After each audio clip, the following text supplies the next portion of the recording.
채널 시청자 여러분 반갑습니다. 2024년 5월 22일 리플이 유럽 규제를 준수하는 첫 유로 기반 스테이블코인 유로프를 공식 출시했습니다. 이 스테이블코인은 슈만 파이낸셜이 개발하고 프랑스 중앙은행의 승인을 받은 기관이 발행 및 관리하는데요. 유럽 주요 은행, 특히 소시에테 제네랄의 담보자산이 안전하게 예치되며 세계적인 회계법인 KPMG가 정기적으로 감사를 시행합니다. 여기서 우리가 주목해야 할 포인트는 단순히 새로운 스테이블코인이 등장했다는 게 아닙니다. 유로프 출시는 XRP 레저가 단순 결제 네트워크를 넘어 제도권 금융 시스템 속으로 본격적으로 진입하고 있음을 의미합니다. 유로프는 유럽 내 실시간 유로 결제 수단으로 기능하게 되며 XRP 레저는 유럽 기반 디지털 금융 인프라로서 존재감을 높이고 있습니다. 슈만 파이낸셜의 CEO는 XRP 레저가 유럽 금융 혁신의 핵심 인프라가 될 것이라는 확신을 보이기도 했죠. 실제로 XRP 레저는 지난 10년간 약 33억 건의 트랜잭션을 처리했고 600만 개 이상의 지갑과 200개가 넘는 글로벌 검증 노드를 운영하며 기술적 안정성과 분산 네트워크 신뢰성을 입증해왔습니다. 이러한 수치는 단순히 숫자가 아닌 실사용 기반 생태계가 이미 잘 작동하고 있다는 증거이며 스마트 계약 없이도 스테이블 코인을 안정적으로 운용할 수 있는 경량형 고성능 인프라라는 XRP 레저의 강점이 드러나는 지점입니다. 그리고 이번에 엄청난 소식이 나왔죠. 볼레틸리티 셰어스가 미국 최초의 XRP 선물 기반 ETF인 XRPI를 나스닥에 상장했습니다. 이 상품은 CME 거래소에서 거래되는 XRP 선물 계약에 투자하며 ETF 자산의 80% 이상이 XRP 관련 상품에 할당됩니다. 투자는 케이맨 제도의 자회사를 통해 이루어지며 2배 레버리지 ETF 출시도 예고된 상태입니다. 이 뉴스의 본질은 단순한 상품 출시가 아닙니다. 암호화폐 시장에서 ETF는 제도권 자산으로 진입했다는 강력한 인증 도장과도 같은 역할을 하죠. 특히 XRP처럼 규제 이슈로 오랜 시간 어려움을 겪어온 자산이 ETF로 승인됐다는 것은 투자 심리 개선뿐 아니라 향후 기관 자금 유입의 전초가 될 수 있는 결정적 계기입니다. 이제 XRP는 단순한 알트코인이나 국제 송금 솔루션을 넘어 자산 운용 포트폴리오에 실질적으로 편입될 수 있는 규제된 금융 상품으로 진화하고 있다고 볼 수 있습니다. ETF 업계에서는 이번 XRP 선물 ETF를 시장 최초로 평가하며 예측 플랫폼 폴리마켓은 XRP 현물 ETF의 연내 승인 가능성을 83%로 평가했습니다. ETF 스토어 대표는 현 SEC 체제에서 XRP 현물 ETF를 승인하지 않을 이유가 없다고 발언하기도 했죠.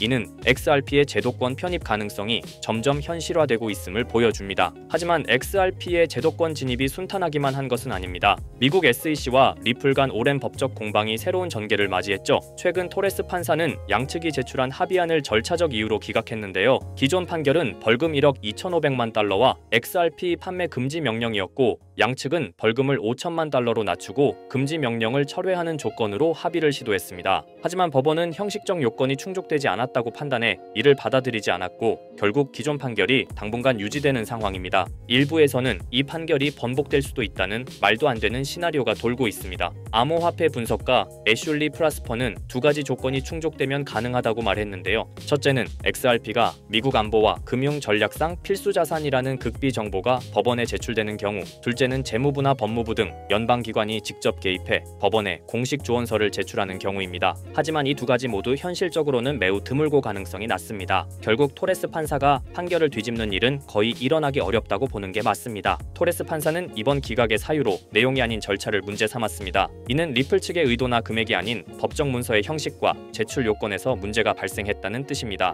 따라서 동일한 조건의 합의라도 절차 요건만 충족된다면 재수용될 가능성이 높아 보입니다. 또한 리플은 항소 절차를 준비 중이며 이 역시 형식적 보완을 통해 기존 판결을 조정하려는 시도로 풀이됩니다. 리플의 소송 이슈와 별개로 XRP는 시장에서 제도권 자산으로 점점 자리 잡고 있습니다. 크라켄 산하의 분석기관인 CF 벤치마크는 XRP를 이제 투기성 코인이 아니라 디지털 자산 생태계의 핵심 자산으로 평가했습니다. 시가총액은 1,370억 달러에 달하며 테더를 제외하면 비트코인, 이더리움 다음으로 큰 규모입니다. 2024, 2025년 가격 급등은 트럼프 당선과 규제 낙관론, 소송 마무리 기대감 등이 복합작용한 결과였습니다. 최근에는 글로벌 주요 거래소들도 XRP를 적극 채택하고 있습니다. CME는 XRP 선물 상품을 출시했고 일본 대형 거래소인 비트플라이어는 XRP 차액 결제 거래에 레버리지를 도입했습니다. 이는 XRP가 더 이상 주변 코인이 아니라 실제 투자 상품으로 제도권에 편입되고 있다는 신호입니다. XRP의 일일 거래량은 2억 2,680만 달러로 이더리움의 약 24%, 비트코인의 11% 수준에 달합니다. 주요 5 5개 거래소의 데이터에서도 평균 하루 거래량은 1억 5,200만 달러 이상이며 이는 단일 알트코인으로는 매우 높은 수치입니다. 시장 유동성과 체결 강도에서 비트코인, 이더리움 바로 다음 순위에 위치하고 있습니다. 크라켄의 분석에 따르면 전체 자산 중 3.9%를 XRP로 편입하는 것만으로도 포트폴리오의 위험 조정 수익률을 개선할 수 있다고 합니다. 이는 XRP가 충분한 유동성과 독립적인 가격 움직임을 가지고 있다는 방증이며 기관 투자자들에게도 매력적인 분산 수단이 될 수 있다는 점에서 주목할 만합니다. 리플과 SEC의 소송은 결국 절차 보완을 통해 정리될 가능성이 큽니다. 법원의 판단도 내용이 아닌 형식에 있었고 시장도 이를 반영해 움직이고 있죠. XRP는 더 이상 단기 테마나 루머에 휘둘리는 자산이 아닙니다. 거래량, 채택률, 기관 수요를 보면 앞으로의 재평가 가능성이 매우 높다고 보입니다. 자, 그렇다면 결국 리플이 궁극적으로 추구하고 있는 게 뭘까요? 바로 실물자산 토큰화, RWA입니다. RWA는 리얼월드 에셋의 약자로 현실 세계의 자산을 블록체인상에서 디지털화하는 걸 말합니다. 예를 들어 부동산, 국채, 회사채, 주식, 금 같은 자산을 블록체인에서 토큰의 형태로 거래할 수 있게 만드는 기술이에요. 이건 단순히 디지털화가 아니라 유동성과 접근성, 거래 속도를 혁신적으로 개선하는 방식입니다. 리플은 이런 변화가 향후 금융의 중심이 될 거라 보고 자사의 기술 기반인 XRP 레저를 통해 이 RWA 시장에서 핵심 인프라 역할을 하겠다는 전략을 세우고 있습니다. 실제로 리플의 개발 조직 리플엑스는 최근 RWA의 블록체인 전환이 가속화되고 있다며 XRP 레저가 기관용 플랫폼으로 자리 잡고 있다고 공식 채널을 통해 발표했습니다. 그리고 그 연장선상에서 리플은 스테이블 코인 RLUSD를 내놓았죠. 단순한 스테이블 코인이 아니라 RWA 시대를 위한 결제 인프라로서 설계된 것입니다. 그렇다면 이 RWA 시장은 앞으로 얼마나 커질까요? 많은 글로벌 금융기관과 컨설팅 회사들이 RWA 시장이 2030년까지 최소 10조 달러 이상에 이를 것으로 전망하고 있어요. 특히 가트너, 보스턴 컨설팅 그룹 등은 이 시장이 향후 블록체인 산업 내에서 가장 큰 성장 동력이 될 것이라고 평가했습니다. 단순히 토큰을 발행하는 수준을 넘어 실제로 글로벌 자산의 흐름을 블록체인 위에서 운용하는 시스템으로 변하고 있다는 거죠. 전통 금융기관들도 참여하고 있고 RWA 전문 스타트업에 벤처 캐피털 자금이 몰리는 추세입니다. 왜냐하면 이 구조는 기존 금융을 대체하는 게 아니라 보완하고 효율화할 수 있기 때문이에요. 그래서 리플을 포함한 여러 기업들이 지금 이 시장에 선점하려고 하는 겁니다. 지금 시작되는 이 흐름이 향후 10년간 블록체인과 금융을 통합하는 핵심 축이 될 가능성이 높습니다. RWA가 이렇게 시장에서 주목받고 있는 이유는 생각보다 명확합니다. 첫째, 기존 금융 시스템이 너무 느리고 복잡해요. 부동산을 사고 팔거나 국채를 거래하거나 펀드를 운용하려면 수많은 중간 단계가 필요하죠. 그런데 RWA는 이런 과정들을 스마트 계약으로 간소화할 수 있습니다. 둘째, 투자자 입장에선 24시간 거래, 글로벌 접근성, 수수료 절감 같은 실질적인 이점을 체감할 수 있죠. 셋째, 금융자산을 조각내어 토큰화할 수 있기 때문에 기존에는 투자하지 못했던 고가 자산에도 소액으로 투자할 수 있는 길이 열립니다. 이 모든 게 자산의 민주화라고도 불리고 있어요. 그래서 지금 이 흐름은 단순한 디지털 전환이 아니라 금융 시스템 자체의 구조 개혁이라는 평가를 받고 있는 겁니다. 자, 이런 RWA 흐름을 정부와 제도권은 어떻게 보고 있을까요?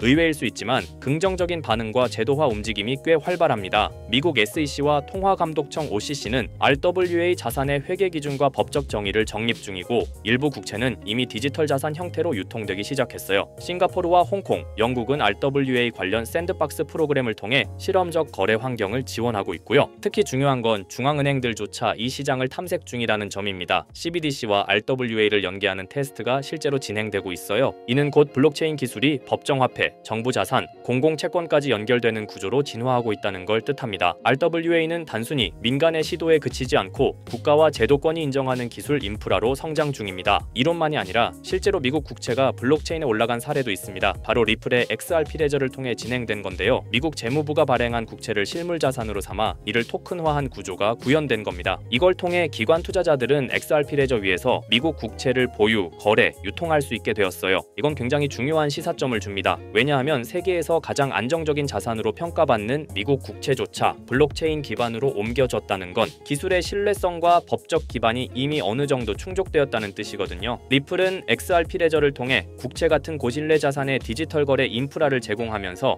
RWA 시장에서 자신들의 역할을 구체적으로 증명하고 있는 셈입니다. 그리고 드디어 등장한 이름 블랙록입니다. 다들 아시죠? 무려 11조 달러 이상을 운용하는 전 세계에서 가장 큰 자산 운용사, 그런 블랙록도 이제는 RWA 시장에 뛰어들었습니다. 블랙록의 CEO 레리 핑크는 이렇게 말했어요. 모든 금융 자산은 토큰화될 것이다. 즉 부동산, 채권, 펀드, 주식 전부가 앞으로는 블록체인에서 거래된다는 의미죠. 그리고 블랙록은 이 시장이 향후 10년 안에 약 30조 달러 규모로 성장할 것이라고 전망했습니다. 단순히 말을 한 게 아니라 직접 자신들의 펀드를 블록체인 형태로 내놓기 시작했어요. 블랙록이 이렇게 움직인다는 건 RWA가 올드머니의 신뢰까지 얻었다는 의미입니다. 블랙록은 실체 있는 첫 RWA 펀드로 비드를 선보였습니다. 이 펀드는 미국 국채 같은 실물 자산을 기반으로 하면서 이더리움 블록체인 위에서 운영되도록 설계됐어요. 스마트 계약을 활용해서 매일 이자가 자동으로 분배되고 투자자는 자신의 자산 상태를 실시간으로 확인할 수 있습니다. 말 그대로 기존 전통 금융과 블록체인의 장점을 섞은 하이브리드형 펀드입니다. 비들은 특히 기관 투자자들 사이에서 디지털 자산 신뢰도를 올리는 사례로 꼽히고 있어요. 이 펀드를 통해 블랙록은 단순한 실험을 넘어 RWA의 실전 적용 가능성과 수익성을 동시에 입증하고 있는 셈입니다. 놀라운 건 비들의 현재 규모입니다. 출시된 지 1년 2개월밖에 안 됐는데 운용 자산이 벌써 10억 달러를 돌파했어요. 이는 단순히 블랙록의 브랜드 파워 때문만은 아닙니다. 투자자들이 RWA 구조에 실질적 신뢰를 보내고 있다는 증거이기도 하죠. 특히 일일 이자 지급, 실시간 조회 가능, 안정적인 국채 기반 등 전통 금융의 신뢰성과 블록체인의 유연함을 모두 갖춘 게 크게 작용했습니다. 앞으로 비들처럼 토큰화된 펀드가 더 많이 등장할 가능성이 크고 이로 인해 RWA 시장은 기관 자금 중심으로 급속히 팽창할 수 있습니다. 지금 우리는 단순한 테스트가 아니라 거대한 판이 바뀌는 현장을 보고 있는 겁니다. 하지만 이렇게 말씀드려도 이런 반응을 보이실 겁니다. 그래, RWA가 유망한 건 알겠어. 그런데 RWA 테마의 어떤 종목을 봐야 하는데 당연한 반응이에요. 이미 RWA 섹터 안에는 수많은 프로젝트와 토큰이 있고 기술력, 파트너십, 실제 운용 자산 규모 등 종목별로 차이가 꽤 크거든요. 단순히 이름만 들어봤다고 투자할 순 없고 실제로 RWA 생태계에서 실행력 있는 프로젝트를 보는 안목이 필요합니다. 그런데 이런 분석은 쉽지 않죠. 지금 이 순간에도 여러 프로젝트가 제휴 발표를 하거나 블록체인 기반으로 실물 자산을 올리고 있고 그 흐름을 실시간으로 파악하긴 어렵습니다. 그래서 제가 지금까지 영상을 시청해주고 계시는 구독자 여러분을 위해 준비한 게 있습니다. 바로 블랙록이 아직 공개하지 않은 포트폴리오, 그 안에 들어있는 RWA 섹터의 핵심 종목을 공유해 드리려 합니다. 이 종목들은 단순히 가능성이 아니라 실제로 블랙록 및 기관 투자자들의 자금 흐름과 맞물려 있는 프로젝트들입니다. 그런데 제가 이 정보를 어떻게 알게 되었냐고요? 사실 해외에서 활동 중인 펀드 매니저와 개인적인 친분이 있는데요. 그분이 업계에서 꽤 영향력 있는 사람인데 최근 블랙록이 주요 고객을 초대한 비공개 회의에 참석했다고 합니다. 블랙록은 아주 간혹 제한된 고객을 대상으로 향후 투자 전략이나 특정 섹터에 대한 포트폴리오를 비공식적으로 공유하는 자리를 마련합니다. 이번 회의도 그런 자리 중 하나였고 그 안에서 블랙록이 RWA 섹터 관련 포트폴리오 일부를 고객들에게 소개했다고 합니다. 덕분에 저도 이 내용을 간접적으로 들을 수 있었고요. 그 내용을 바탕으로 여러분께 아직 시장에 널리 알려지지 않은 핵심 RWA 종목을 소개해드릴 수 있게 되었습니다. 자, 바로 이 종목인데요. 블랙록의 포트폴리오에 적혀있던 내용에 따르면 예상 수익률이 무려 1200% 이상이었고요.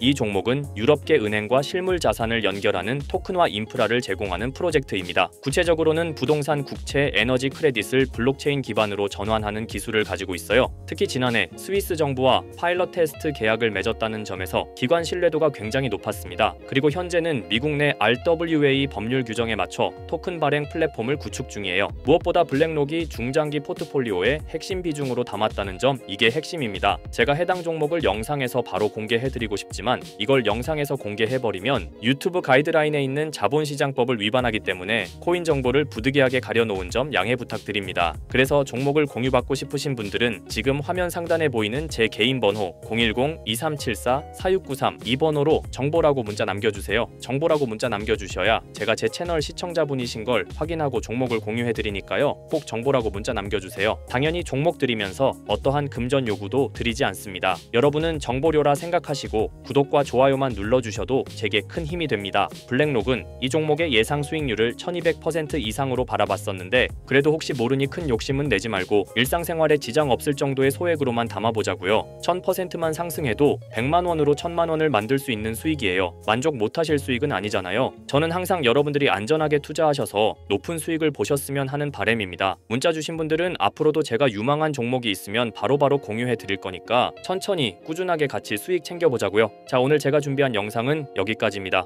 다음 영상에는 더 알찬 영상으로 찾아뵙겠습니다. 오늘도 시청해주셔서 정말 감사합니다.